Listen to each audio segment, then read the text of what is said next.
nation. Today's day is also called Zavu. Zayin Beis Lamed stands for Ze Bo Lechaper. It's a day in connection with atonement, because if today is Monday, you should know that Yom Kippur, Habo Aleinu Letoivo, will be on Monday. Always the same day when it is the 2nd of Sivan, the same day will be next Yom Kippur. That shows us it's a great day of atonement. What does it mean, Kohanim over here? Kohanim means priests. Kohanim also means, Rashi says, Sorim, ministers. Hashem elevates the Yidden. He gives them the koyach that they should be Kohanim. They should be priests. They should be in a level of ministers. It's a special koyach, a special power, a special grant that Hashem gives the Yidden, because when it comes to giving the Torah, we say, Ato bechartonu, Hashem made his choice in Klal Yisrael. So Hashem grants us great koiches, great powers, which comes from his essence on the day of Beis Sivan. That happened the first time, and this happens every year, is a renewal of Hashem's making the Eden Mamleches Koyan. Famous commentary in Mene Chumoshim, it's on the page, called Baal Haturim, and Baal Haturim says, Mamleches Koyanim means that every Yid reaches to the level of Kohanim Gdolim, high priests. After Hashem says Mamleches Koyanim in the same pasuk, next pasuk, it says Goy Kodesh. What is Goy Kodesh more than kingdom of Kohanim? Because Mamleches Kohanim is something which is milmailo lemato. Hashem is granting that to the Yidden.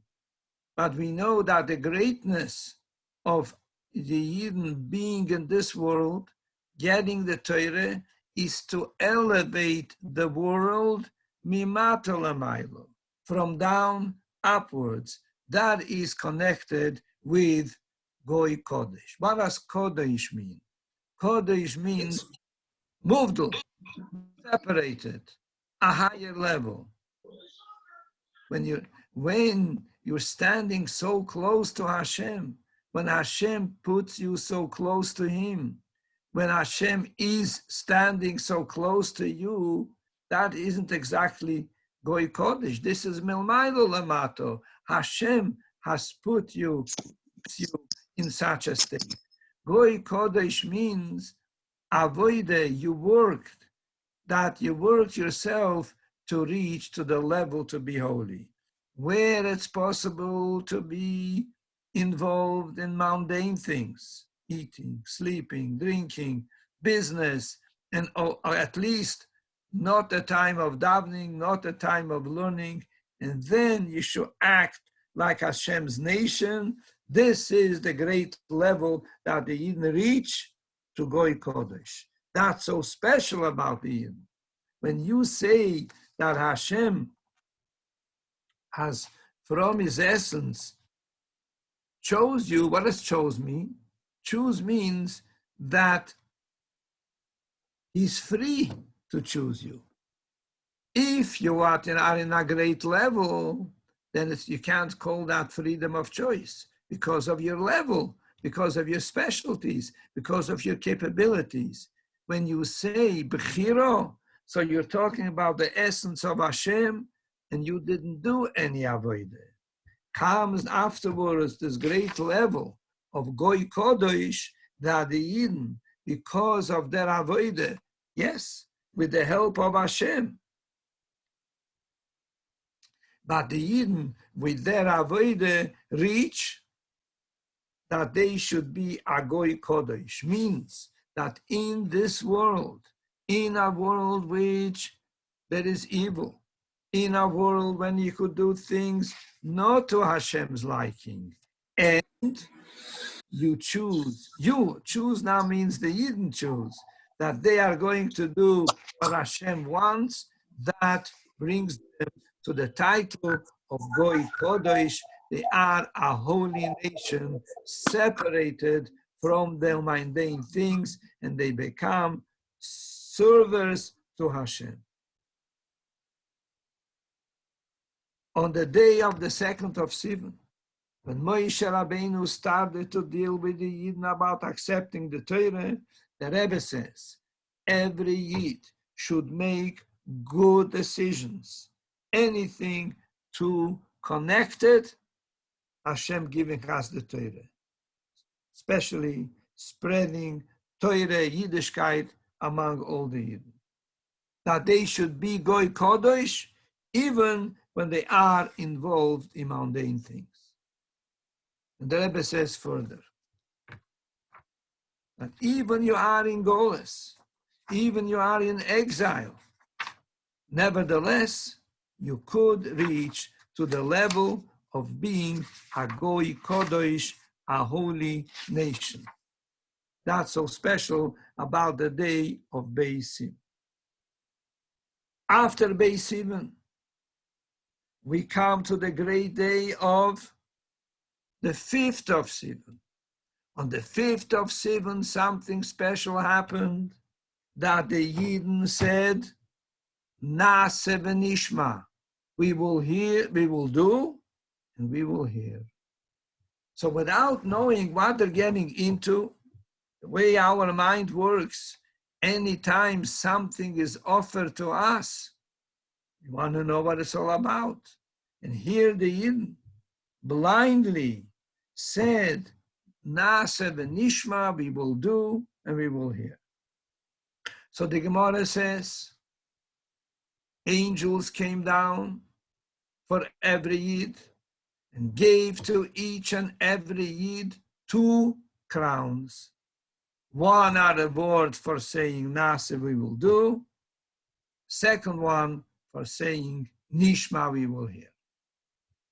A crown as a reward means if you did something out of your way. We do understand when they said we will do, before even they heard what it's all about, a great reward. But for Nishma, where did they go out of their way? They had to know what to do. So they had to say Nishma. There is no way other. Nase, they could have not accepted. They could have made inquiries before. But without Nishma, how could they do? So why do they get a second crown for Nishma? The explanation is like this. When the Yidden said Nase and then Nishma, the whole Nishma becomes an entire different Nishma than if they wouldn't say Nase before. In brief words, we're all talking about 2 words, Kabbalas oil, accepting the yoke. Here we're talking about the yoke of a king. There is 2 ways how to do it.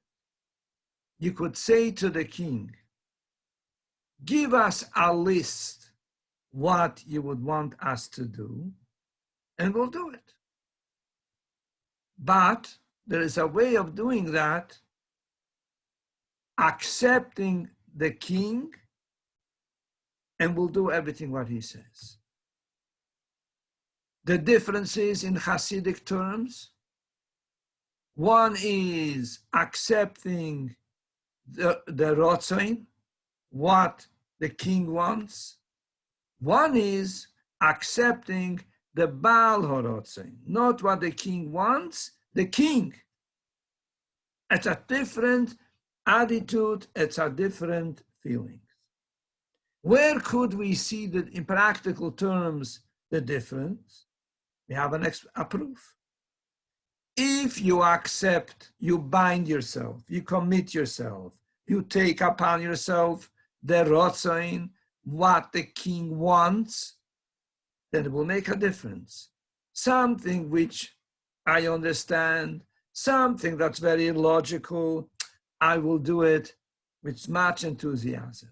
Something which is beyond our understanding, we'll do it.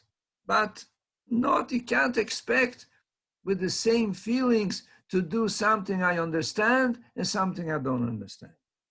But if my acceptance is to the Baal HaRotzen, to the king, to HaKadosh Baruch Hu, then makes no difference. If it's a mitzvah which makes a lot of sense, if it's a mitzvah that it's logical, or it's a mitzvah beyond logic, because my acceptance is not the mitzvahs, my accepting is the commander, not the commandments. Obvious. If I accept the commander, I have to do the commandments. But whom am I accepting? To whom am I binding myself? I'm binding myself to the commander.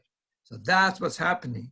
When you said Nasa v'nishma, that shows that you bind yourself to the commander. So each time you fulfill the nishma, each time when you said Nasa v'nishma and you follow the nishma, it's an entire deeper relations between the Yidden and Hashem.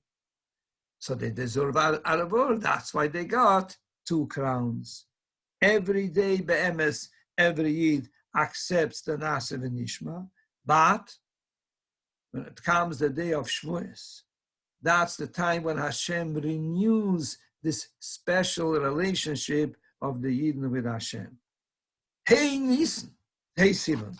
Hey Sivan is the special day that every Yid again does a tremendous acceptance of Nase v'nishma. Every day that happens. This great Kabbalah soil. So Hey Sivan is a tremendous day of celebration.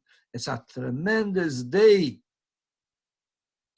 of accepting Hashem in a way that we're accepting the Torah to learn the Torah on the condition that we're going to fulfill the Torah in a way of Maaseh, of doing. The Torah is beautiful, but we are accepting the Torah almanas in order what? To do it, to do mitzvahs. Now we're going further. Vov Sivan is when Hashem gave us the Torah. And we keep on saying that the Torah was given on Sinai. What does it make a difference where the Torah was given?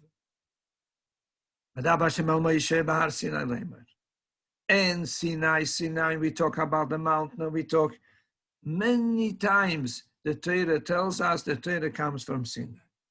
We've, Baruch Hashem, gone through a cycle of Pirkei Avos. Moshe kibul Torah, he got the Torah from Sinai.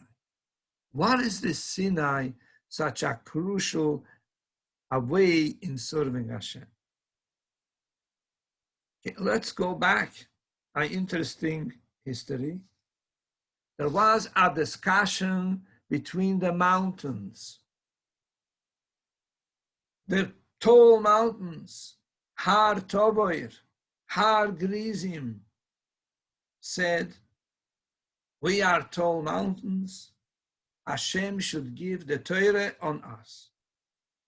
Came Har Sinai and said, Hashem should give the Torah on me. Of course, they pushed her away. Who are you? You're a small mountain.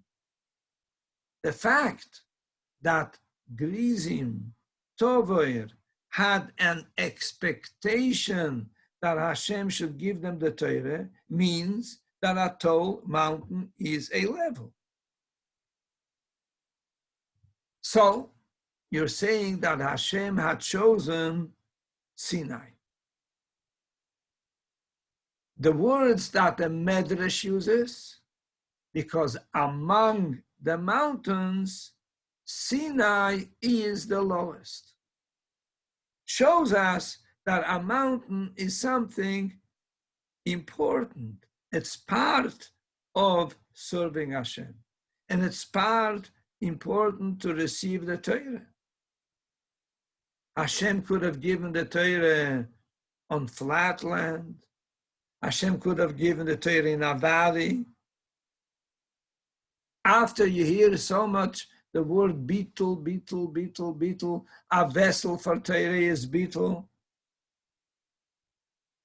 So why isn't the Torah given in a valley?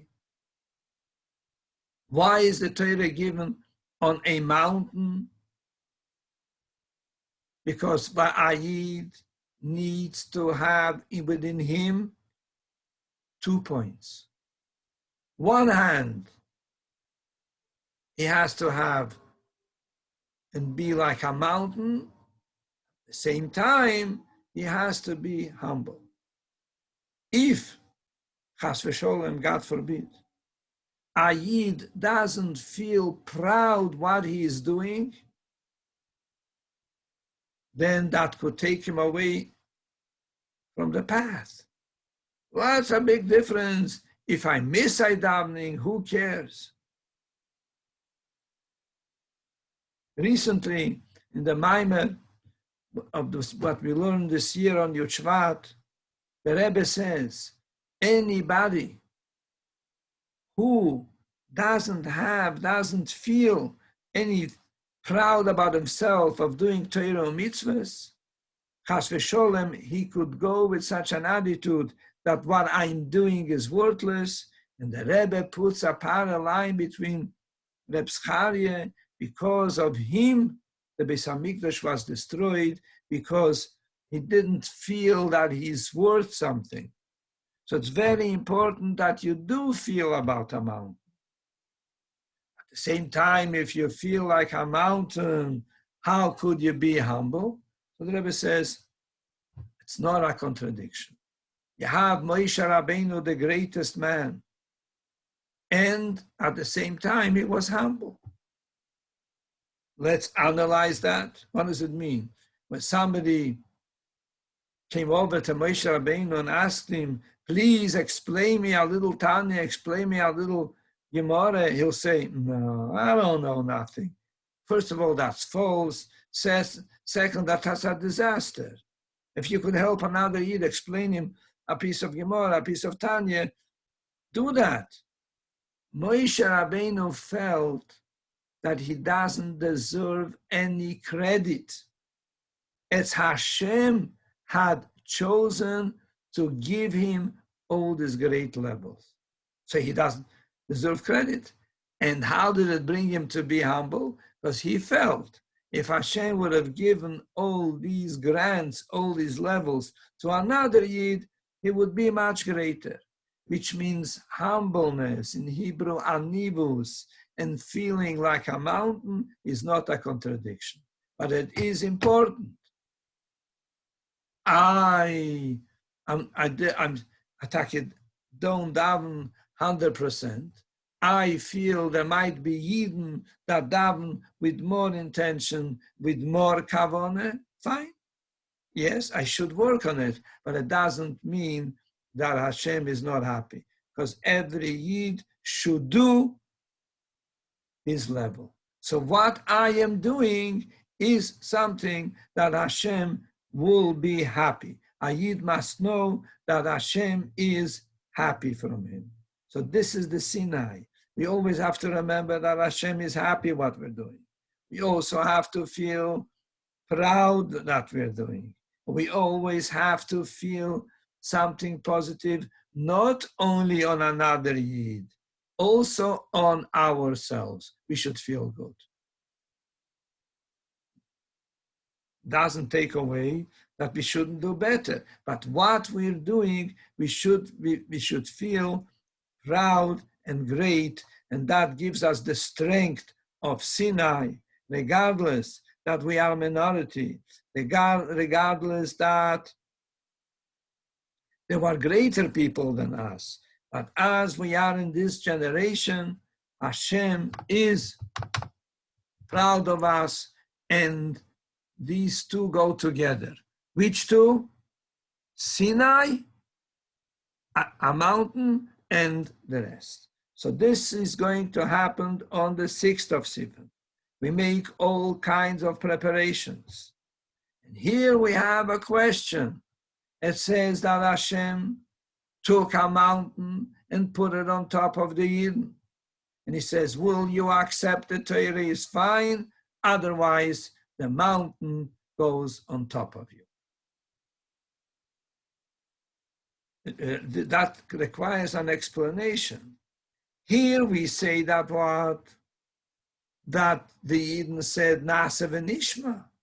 They're ready to accept the Torah without even asking. So they want the Torah. They like the Torah. And here, Hashem had to threaten them. Ask further. 49 days they're counting Sphira, they're waiting to receive the Torah. Comes the moment of getting the Torah, they're afraid. So we have called Nigla Diket Terutzim, revealed, and the Pnimius HaTorah Terutzim. One Torah is a very simple one. Tosfos says one is for the written Torah, one is for the oral Torah. Another answer is when they saw the fire, we might get, as you say in English, cold feet because they might get scared. Another answer is one is for the moments that the Yidden are in Torah et Philo. But what happens for the rest of the time? For the rest of the time, they needed another Kabbalah, another acceptance. Now we're going to go deeper. The 49 days, the Yidden were in a great level. And when it came Erev, getting the Torah, they were on a great level. So, but we need that it should come, as we said before, milmailo lamato, everything that comes to the Yidden is not enough. Hashem wants, enjoys when it comes mimato lamailo. This is the two famous words. Hashem wanted diro betachtoinim. Hashem wanted a residential place in the lower worlds. So it has to be things mimato lamailo. But Moshe Rabbeinu comes in heaven, and the angels smell, what is he doing here? What is a man doing here? To receive the Torah. What? Why should he have the Torah? Let the angels have the Torah. Hashem says to Moshe Rabbeinu, give an answer. Show your claim to the Torah. Moshe Rabbeinu said, they could burn me with the breath of their mouth. Hashem says, hold on to my kisei hakavod, to my throne, and you'll be protected. Moshe Rabbeinu starts talking to them. In the 10 Commandments, in the Torah, talks about a father and mother. Do you have a father and a mother? It talks in the Torah about jealousy. Is there jealousy about you? It says in the Torah, you should not serve idols. What are you angels connected with idols? You don't have any dealings with other nations. What do you know of idols? What is Moshe Rabbeinu saying here? Why do you need to have jealousy to get the Torah? Because we need mimato lemailo.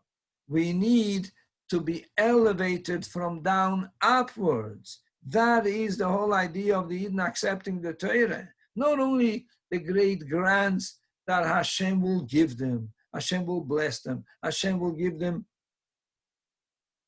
koyak to overcome the Yetzer Hara. We need something from the Yidden, the two words, mimato lamaylo, from down upwards. Oh, if there is jealousy and we don't give in to the jealousy, that's a level. That's called avoida. You worked. You went against your nature. And so on and on. All this whole list which Moshe shows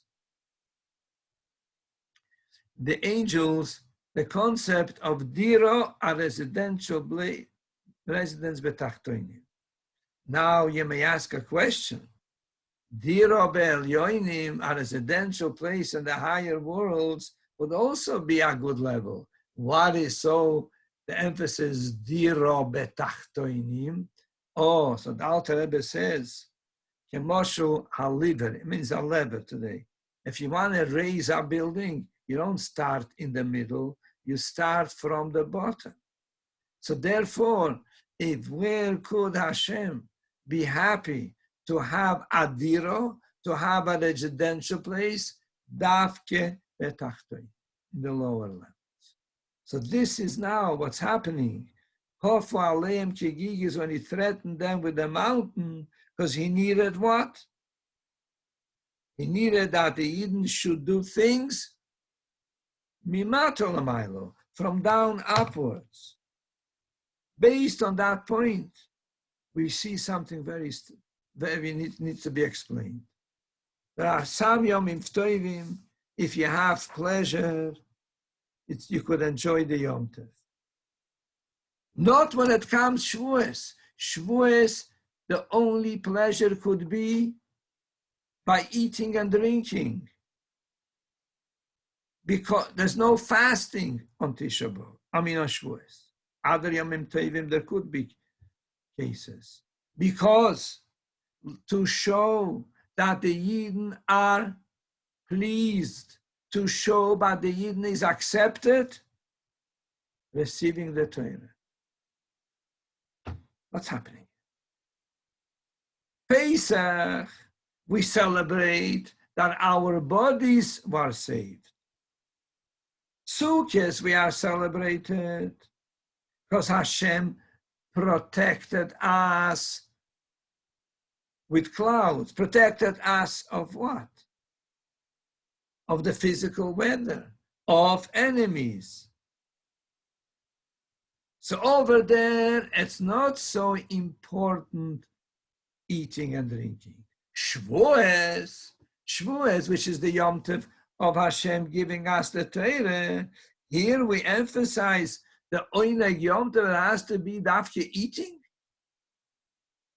Because the point of Hashem giving us the Torah is to make the Gashmias holy, that the spiritual, the Gedusha, should be able to be penetrated in the Gashmias.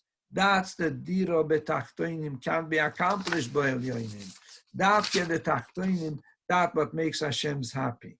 So this is what's happening on actually Shavuos. Again, it's Matan Torah. Hashem, the Yidden, receive the Torah and make Hashem happy. We describe Matan Torah. There was a great voice, V'lo Yosef. What does V'lo Yosef mean? So one of the Pshatim the Rebbe explains, there was no echo. What's the big deal? Because an echo comes when there is a blockage. So it bounces back. That's where the echo comes from. When Hashem gave the Torah, it didn't bounce back because it penetrated in the daimim, in the stones, in the walls. That's how much Matan Torah went deep into the Gashmias. So the great festival of Shavuos is that we have to celebrate and show how Hashem's wish of Tachtoinim, to have a residential place, that we are fortunate to be disturbed to have obstacles and we overcome them. One of the things that the Rebbe said as based that every time when the festival comes again, we try to do it how it was the first time. Hashem asked the Yidden for guarantors that the Torah would be kept. So they had a whole list. Elders, prophets. No, wasn't accepted. When they said our children will be the guarantors for the Torah, Hashem accepted. So it's very important. We should try our best, if it's okay, medically, that the young children, very young children, should hear the reading of the Ten Commandments. And one, the Rebbe says, may ask, what's the point? They don't understand. So the Rebbe says, first of all, he brings a story of Rabbi Yeshua that they say about him, good for the one who gave birth to Rabbi Yeshua. What's so special about this Rabbi Yeshua? When he was Mamesh, an infant, his mother would bring him into the yeshiva, into the Beis HaMedrash, into the shul to hear Torah. Rabbi Yeshua ben Hananiah.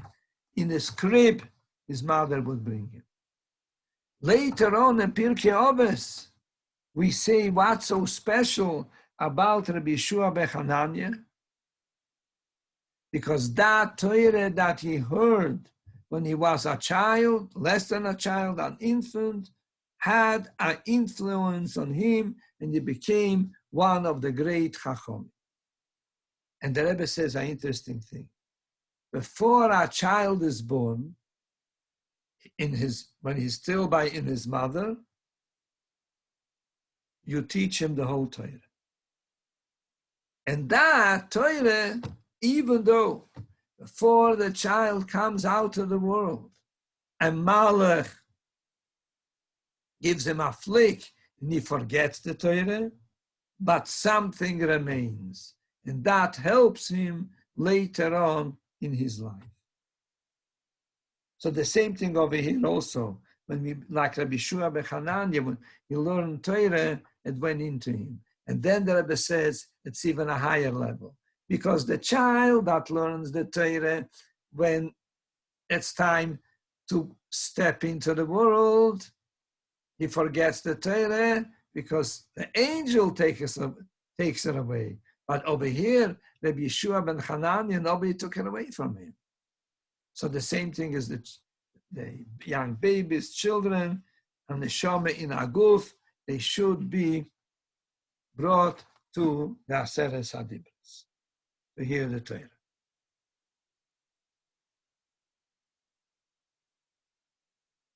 Every Yom Tov, we should be besimcha, mo'adim lesimcha, yomim tovim.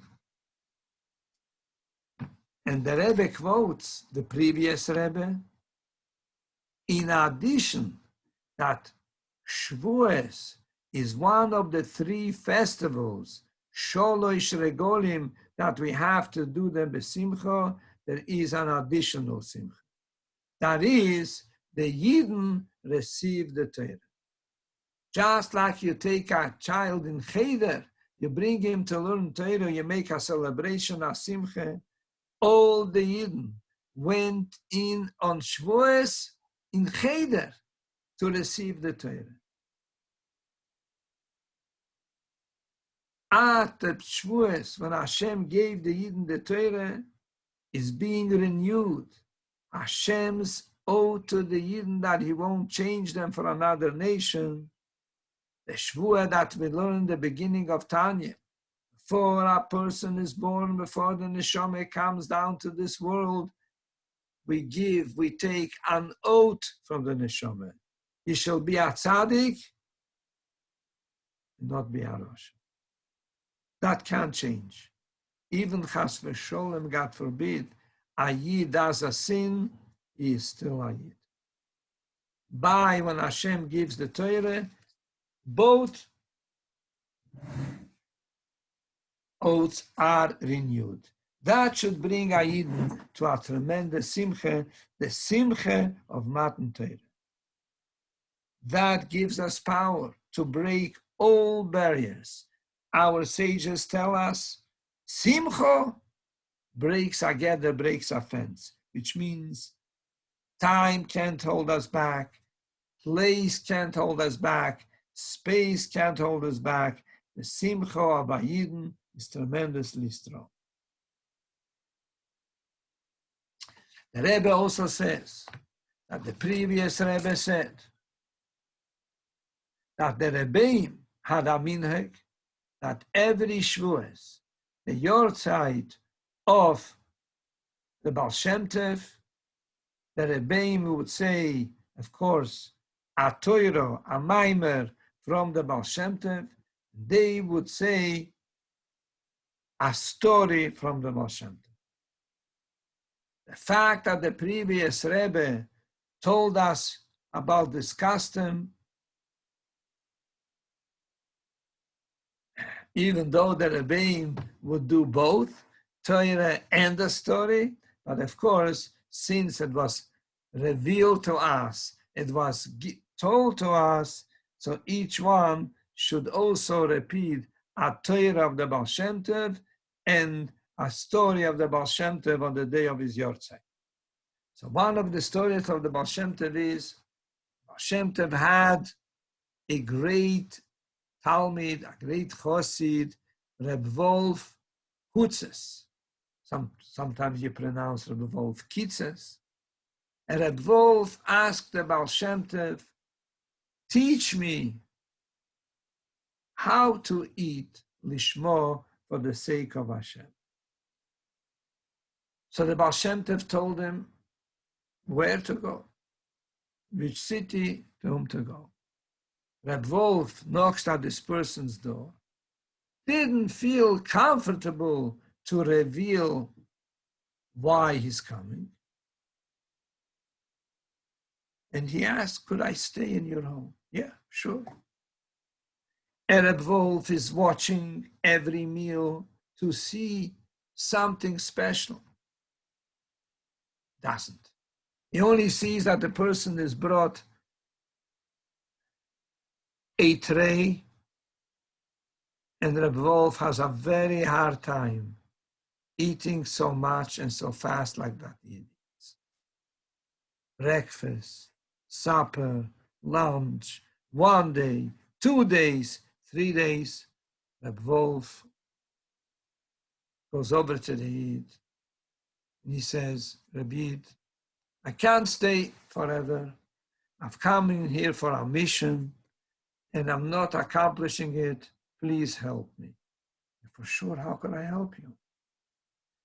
He says, my Rabbi sent me here to learn from you how you eat lishmo for the sake of Hashem. And I'm not seeing anything special from you. Please teach me the secret. The Yid said, I would gladly help you, but I am a simple person. Reb Wolf, do me a favor. All the hidden tzaddikim pretend that they're simple people. But do me a favor, I can't stay here forever. I have to go home, I have a family. Atel, he says, with all honesty, I wish I could help you, but I'm pushed to a very, very simple Yid.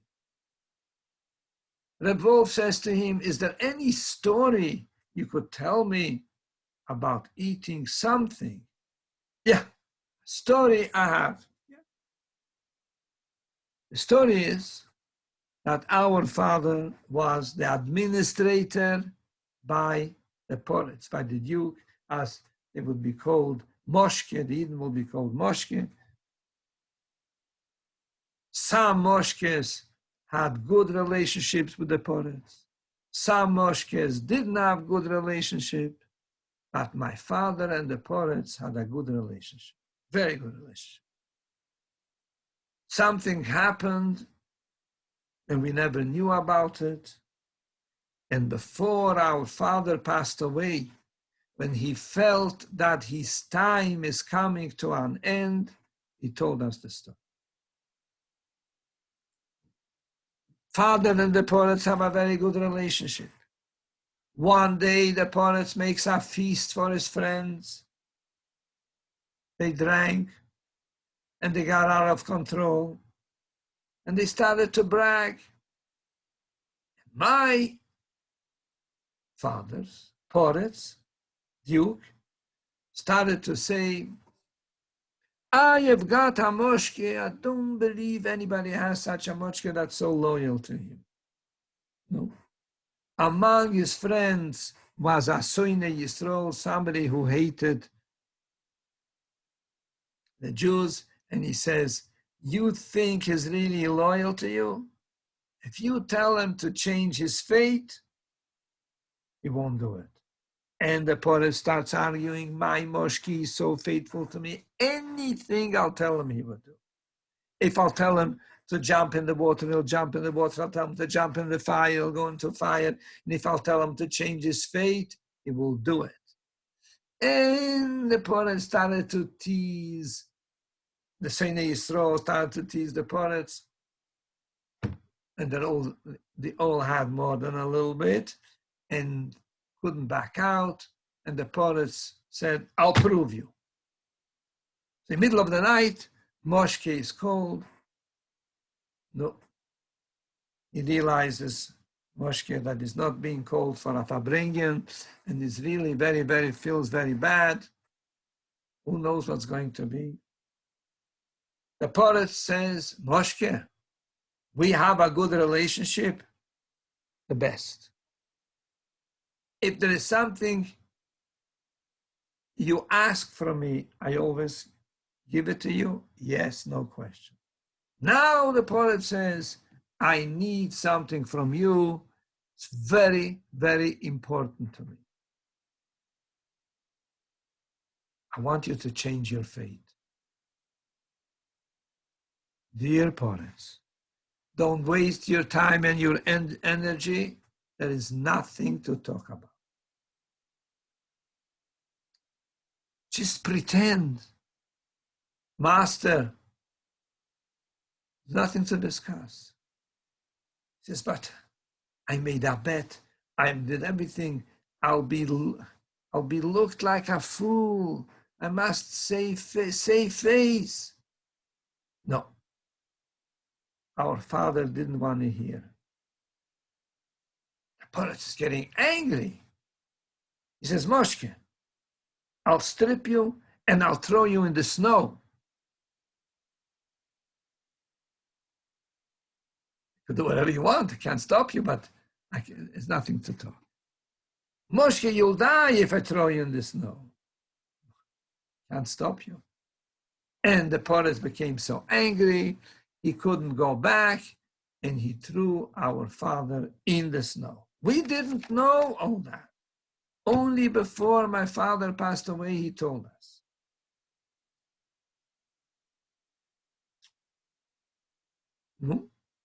He's lying in the snow, but then the snow also has some warmth.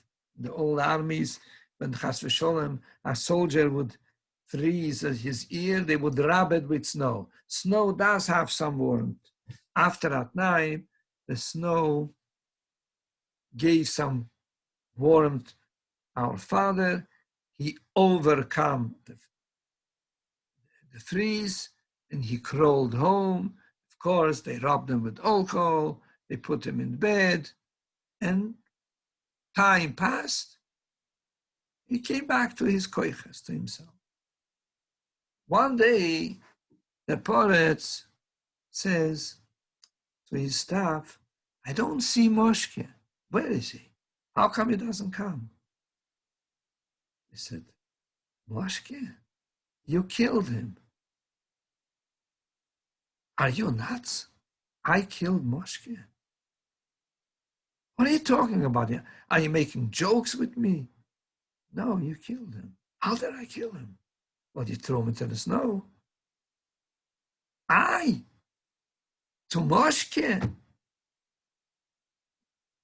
So slowly, they reminded him what happened. He couldn't come to himself. Some stupid fool hated the Yidden. I killed Moshe. He couldn't relax. What could he do? He's dead, no? No, went away to his family. I need to do something for his family. Poretz knocks on the door. Moshe opens the door. He fainted. Second coming. Moshe is doch dead. If you throw a person and put him in the snow, he came back from heaven. And goes on his knees. And he says, forgive me. Please let there be a schus, a merit for me that we have a good relationship and you always would give what you ask. Moshe forgave him, of course, and he promised never again will he lay a finger on a Yid. Again, we didn't know all that. And they continued having even a better relationship. But before our father left the world, he said to his children, you know why I made it, I overcome this challenge? Because I was a healthy person. I had a strong body. So it wasn't such a threat to me. I want you children to eat a lot, to be strong. If God forbid one day you are faced with a challenge, you wouldn't feel like a weakling. You'll have a good body and won't be a threat for you. Oh, Reb Wolf realized that any bite that this Yid who is now talking to him is doing that for what? Because his father told him to eat to strengthen his emunah. Every zip, every piece of challah, every piece of chicken, every piece of fish that he eats is to strengthen his emunah. So they both learned this lesson of eating lishma. Because everything that this Yid did was lishma. He ate, he didn't fast, he slept, he did everything. But in his mind, why did he do all these things? To be a strong and a healthy Jew. This is a story of the Baal Shem Tov. Shouldn't forget, Eruv Tafshirin.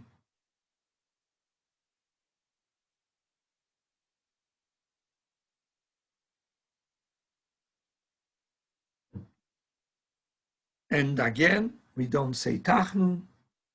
Remember to prepare candle holders for the second night of Shavuos, which will be Friday and Shabbos.